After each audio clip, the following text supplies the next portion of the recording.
인류 역사 가운데 불순종의 그 시작이 아담과 하와의 그 역사에서 살펴볼 수 있다고 생각이 됩니다. 그렇다면 아담과 하와의 그 범죄라는 것이 도대체 무엇일까?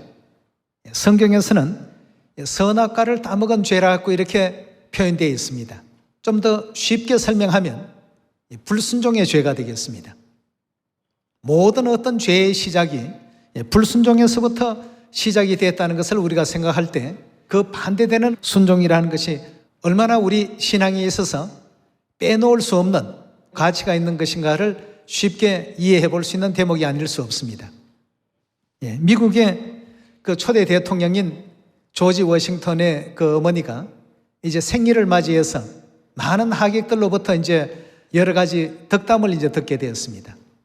그 중에 이제 어떤 한 방문객이 그 조지 워싱턴 뒤에서 그 이야기를 하면서 어쩌면 아드님을 그렇게 훌륭하게 키우셨느냐고 그 어머니에게 이제 워싱턴 대통령에 대해서 굉장히 그 축켜 세우면서 그런 얘기를 했습니다. 그때 워싱턴의 그 어머니가 한 얘기가 나는 오직 아들을 하나님의 말씀에 순종하도록만 가르쳤을 뿐이다. 그런데 그 가르침을 받고 자란 그 아이가 저렇게 훌륭한 사람이 되었단 말이죠. 여러분, 오늘날 이 세상에 수많은 사람들이 그 자녀 교육 문제로 인해서 고민들을 많이 하고 있습니다. 자녀들에게 뭐 인성 교육을 어떻게 시키는 것이 좋은가? 또 아니면 자녀들의 그 미래를 위해서 어떤 교육이 필요한가? 굉장히 부모들은 고민들을 많이 합니다. 우리가 고민할 필요가 없는 것 같아요. 하나님께 순종하도록끔 어릴 때부터 이렇게 잘 지도하고 가르치면 조지 워싱턴 같은 그런 사람도 그보다 더한 사람도 얼마든지 나타날 수가 있지 않겠습니까? 아이들이 2-3살 정도까지 자기 스스로의 어떤 활동할 수 있고 뭔가를 먹을 수 있는 나이가 되기 전까지는 엄마 아빠 말에 참 순종을 잘합니다. 그러나 자기가 임의대로 뭔가 좀 할 줄 안다라고 생각되는 그런 나이쯤 되면 그때부터는 불순종이 이제 시작이 되죠. 말을 안 듣습니다. 어릴 때는 엄마 그럴게 하고 금방금방 말을 듣습니다.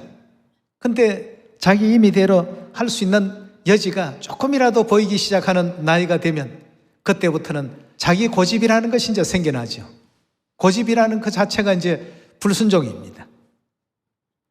이런 내용을 통해서 바라보게 된다면 아담의 그 죄라고 하는 불순종이 유전이 되어서 흘러오다 보니까 온 인류가 죄 아래 갇힌 바 되었고 결국 영원한 그 죽음을 면치 못하는 이런 불행한 그 결과까지 나올 수밖에 없게 된 것입니다.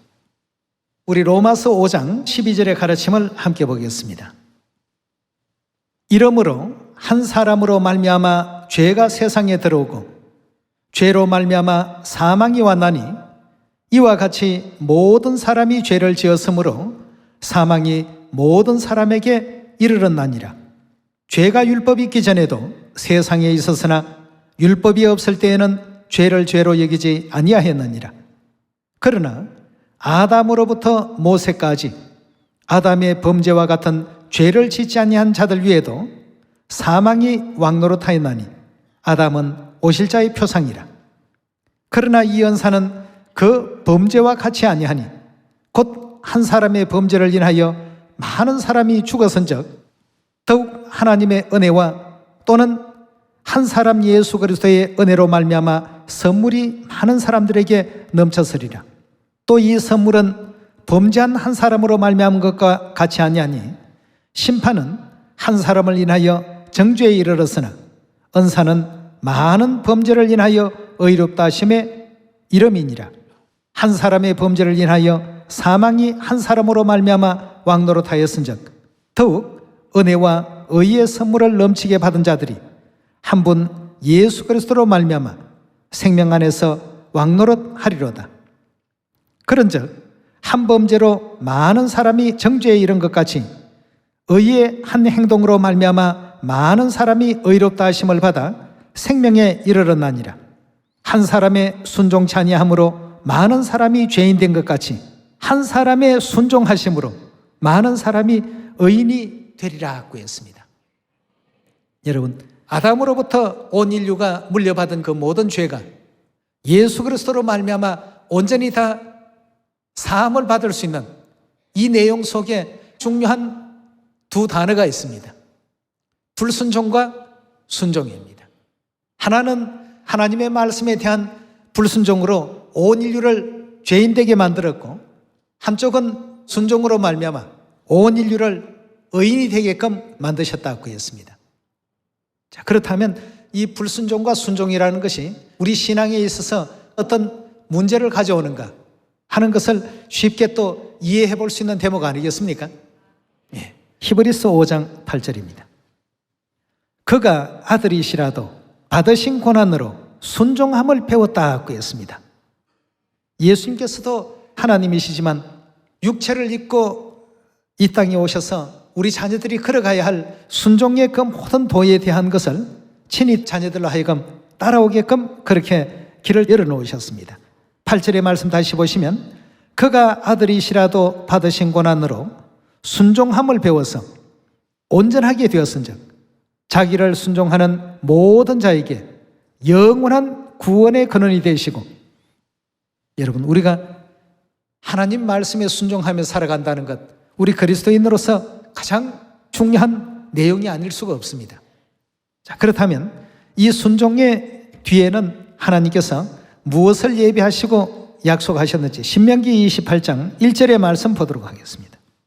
내가 내 하나님 여호와의 말씀을 삼가 듣고 내가 오늘날 내게 명하는 그 모든 명령을 지켜 행하면 내 하나님 여호와께서 너를 세계 모든 민족 위에 뛰어나게 하실 것이라. 내가 내 하나님 여호와의 말씀을 순종하면 이 모든 복이 내게 임하며 내게 미치리니 성읍에서도 복을 받고 들에서도 복을 받을 것이며 내 몸의 소생과 내 토지의 소산과 내 짐승의 새끼와 우양의 새끼가 복을 받을 것이며 내 광주리와 특반죽 그릇이 복을 받을 것이며 내가 들어와도 복을 받고 나가도 복을 받을 것이니라고 했습니다. 하나님 말씀에 대한 순종의 결과는 바로 이런 은혜와 축복이 있다는 사실을 성경은 우리에게 또 일깨워 주시고 계시는 가운데 있습니다. 오늘 여러분과 저는 아버지 어머님 뜻을 받들어서 어디로 인도하든지 끝까지 또 따라갈 수 있는 우리 시온의 자녀들 다 되셔야 되겠습니다. 감사합니다.